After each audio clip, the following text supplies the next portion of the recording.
Hello बच्चों। Chapter number 1 का आज मैं आपको जितने भी इम्पोर्टेंट क्वेश्चंस हैं उसकी वीडियो बना रही हूँ।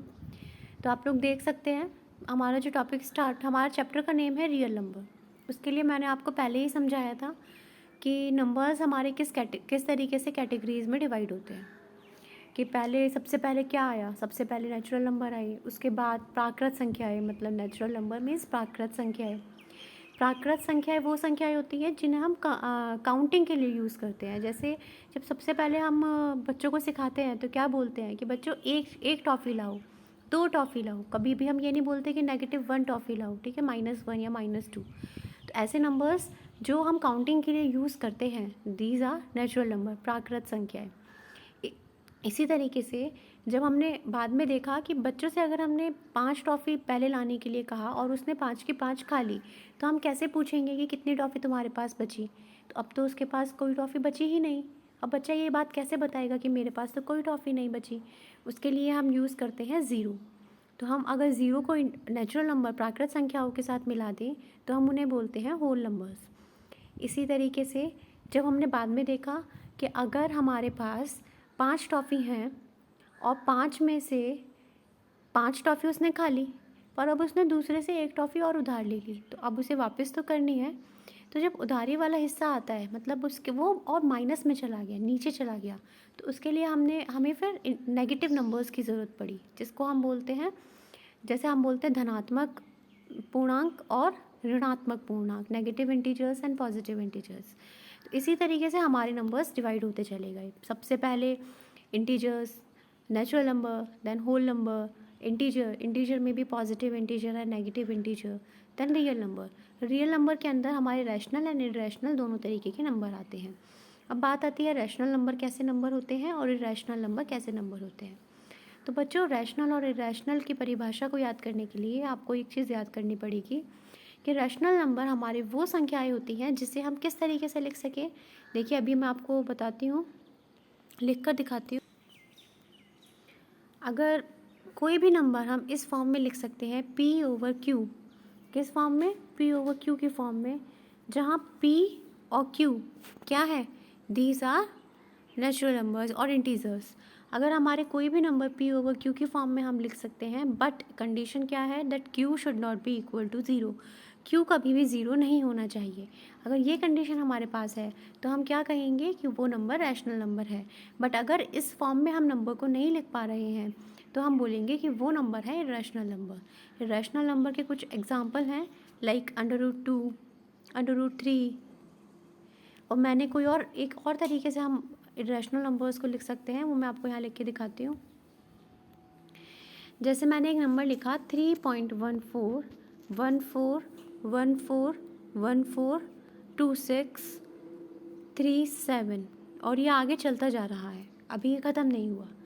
तो इस नंबर को आप देखेंगे, इसके पॉइंट के बाद वाले जो नंबर हैं उनके बारे में हम गैस नहीं कर सकते कि बाद में क्या नंबर आएंगे, ठीक है। अगर हमें ये पता हो कि एक नंबर डेसिमल में आगे जा रहा है और कितना आगे जा रहा है ये हमें नहीं पता, मतलब वो चलता ही जा रहा है लगातार, और उसकी डिजिट्स को हम अपने आप गैस नहीं कर सकते हैं, तो ऐसे नंबर्स होते हैं इरेशनल नंबर। और अगर ये नंबर इसके बजाय सिंपल ऐसा होता 3.141414 और यहीं ख़त्म हो गया, तो हमें पता है कि ये नंबर हमारा 3.141414 पर ख़त्म हो चुका है, तो डेट इज़ रैशनल नंबर, ठीक है। तो यहाँ पर हम डेसिमल के बेसिस पर भी अपने रैशनल नंबर और इरेशनल नंबर को डिफ़ाइन कर सकते हैं। तो अब इस टॉपिक, इस पूरे चैप्टर के अंदर हम रैशनल इरेशनल के बारे में ही पढ़ने वाले हैं, ठीक है। तो इनके बारे में हम डिटेल में आगे डिस्कस करेंगे। फ़िलहाल हमारा जो फर्स्ट टॉपिक है that is Euclid division algorithm. What is Euclid division algorithm, वो आप देखिए। यूक्लिड डिवीज़न एल्गोरिथम एक्चुअली में वो प्रिंसिपल है जो आप छोटे से पढ़ते आ रहे हैं। अगर आप कोई भी एक नंबर को दूसरे नंबर से डिवाइड करेंगे तो ये रूल आपने हमेशा पढ़ा है। जैसे यहाँ आप देखिए, इस डिवीज़न में मैंने 19 को 6 से डिवाइड करा, तो कितने टाइम डिवाइड होगा? 3 टाइम डिवाइड होगा। 3 × 18 और रिमाइंडर इज़ 1।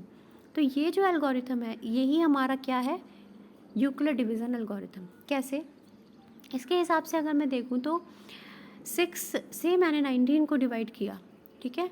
तो मैं 19 को क्या लिख सकती हूँ? 19 को मैं लिख सकती हूँ 6 into three, 6 into three means 18, और 18 अभी कितना कम रह गया, जितना यहाँ शेषफल है 6 इंटू थ्री प्लस 1, ठीक है। तो 19 को मैं लिख सकती हूँ 6 इंटू थ्री प्लस 1, और यही है हमारा यूक्लिड डिवीज़न। यूक्लिड डिवीज़न कहता है कि किसी एक नंबर को अगर हम किसी और नंबर से डिवाइड करें तो कोई ना कोई एक ऐसा इंटीजर हमें मिलेगा जिससे वो डिवाइड होगा, बट शेषफल कुछ बच सकता है।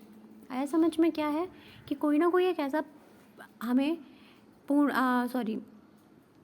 ना कोई एक ऐसे नंबर हमें ज़रूर मिलेगा, जैसे यहाँ 19 ए को अगर मैं ए मानूँ, ठीक है, और बी की जगह मैं 6 से डिवाइड करती हूँ, तो मेरे पास एक नंबर ऐसा ज़रूर है, मैं 3 मैंने लिखा कि अगर मैं 6 की 3 के अंदर मल्टीप्लाई करूँ तो हम 19 को ला सकते हैं। कैसे ला सकते हैं? 6 इंटू थ्री प्लस 1, ये 1 जो हम ऐड करते हैं ये होता है शेषफल, और ये शेषफल हमेशा हमारा जिस नंबर से हमने डिवाइड किया है उससे छोटा होता है।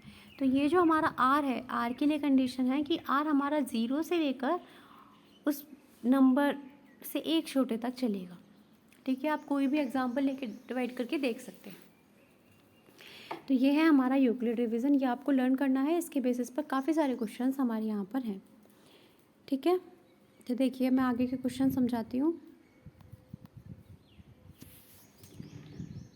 यूक्लिड डिवीज़न एल्गोरिथम के उसके बेसिस पर सबसे पहला क्वेश्चन है हमारा HCF निकालना। तो देखिए बच्चों, HCF कैसे निकालते हैं। अगर हमें दो नंबर्स का HCF निकालना है तो उसके लिए हम अपनी छोटी नंबर को चूज़ करते हैं और उससे पहले वाले नंबर जो बड़ा नंबर है उसे डिवाइड करेंगे।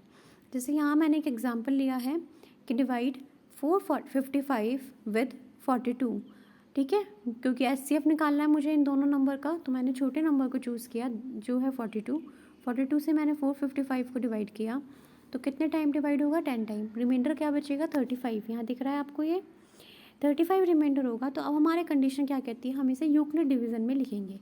455 को मैं लिख सकती हूँ 455 को 42 इंटू 10 मतलब 420, और कितना बचा? 35, ये हम लिख सकते हैं। अब इस विधि के अंदर हम क्या करते हैं, 35 जो हमारा रिमाइंडर बचा उससे अब हम अपने उस नंबर को डिवाइड करेंगे जिससे हमने डिवाइड किया था पहले, ठीक है। जैसे हमने यहाँ देखिए 35 रिमाइंडर आया, तो 35 से मैंने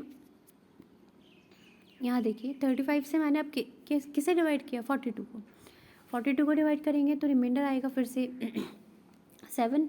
अब मैंने इसे 7 रिमाइंडर आया, 7 से अब हम किसे डिवाइड करेंगे? 35 को, और 35 को अगर हम 7 से डिवाइड करेंगे तो रिमाइंडर आएगा 0। इस प्रोसेस को हम तब तक चलाते हैं जब तक हमारा रिमाइंडर 0 नहीं आ जाए, और जब हमारा रिमाइंडर 0 आ जाता है तो जो उसके जस्ट पहले वाले डिविज़र होता है हमारा जिससे हम डिवाइड कर रहे हैं, that is the HCF of the two numbers, okay.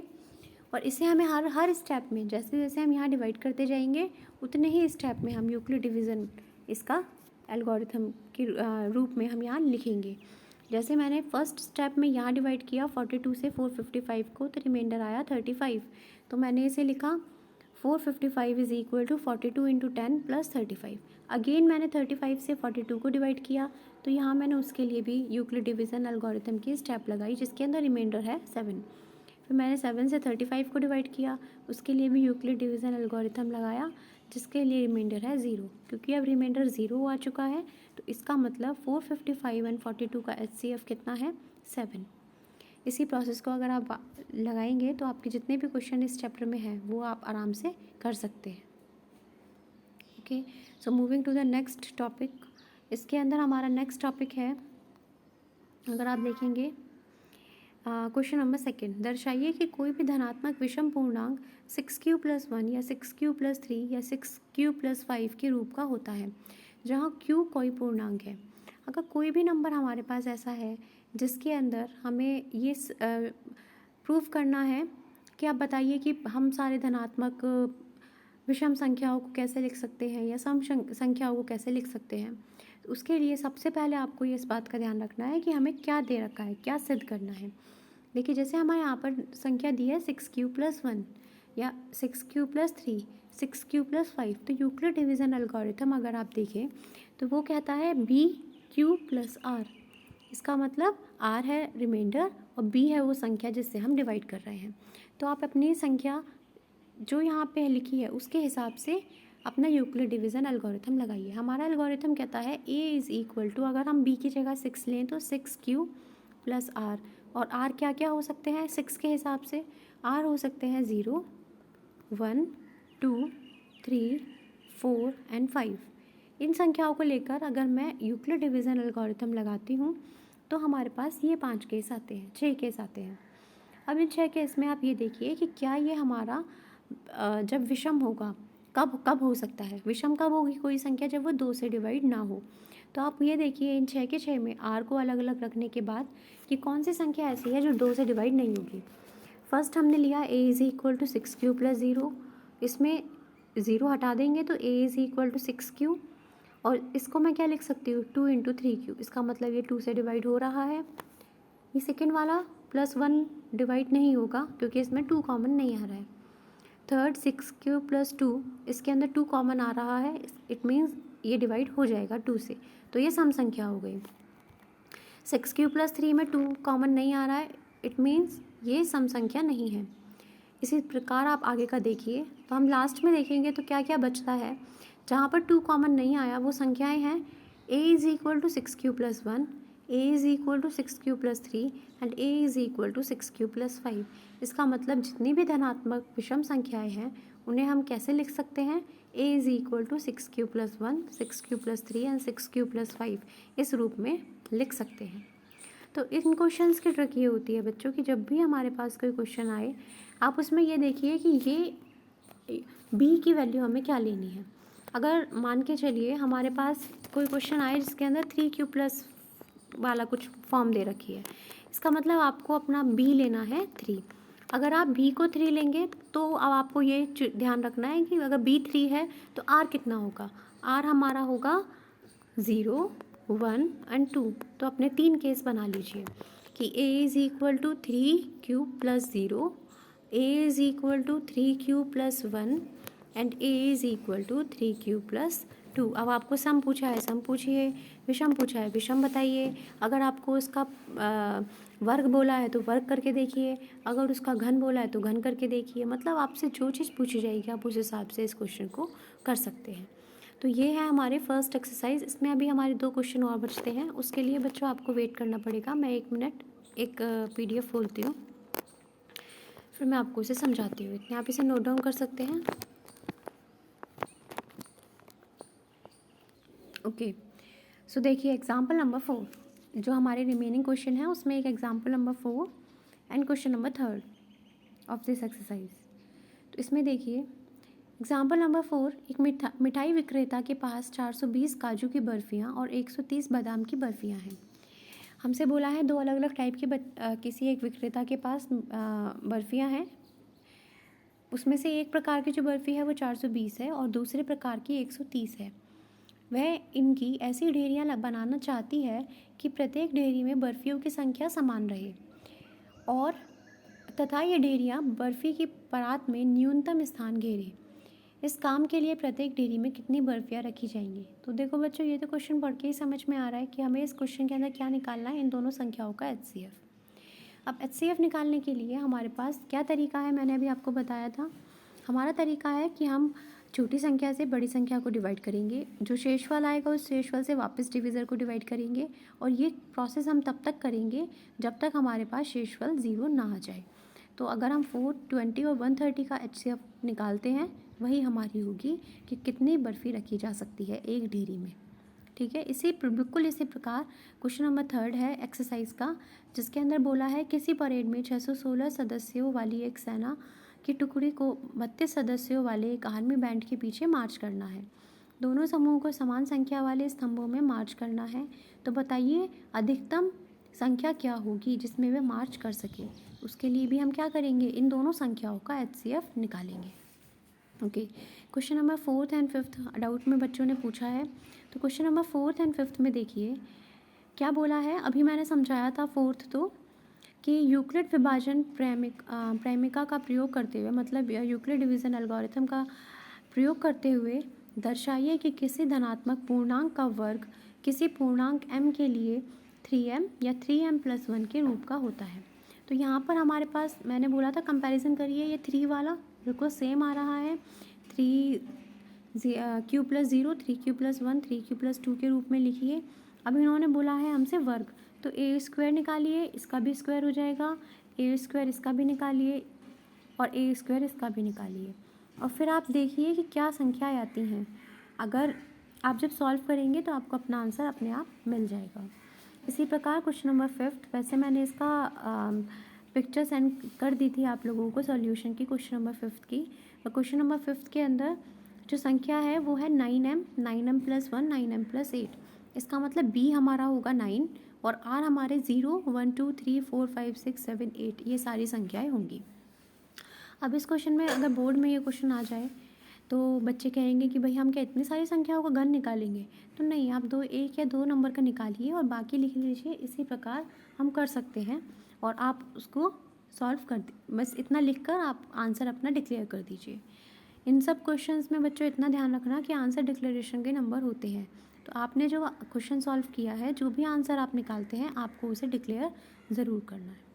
Okay, so second exercise की मैं दूसरी वीडियो बनाती हूँ। फर्स्ट एक्सरसाइज आपकी यहीं पर ख़त्म होती है। So keep practising.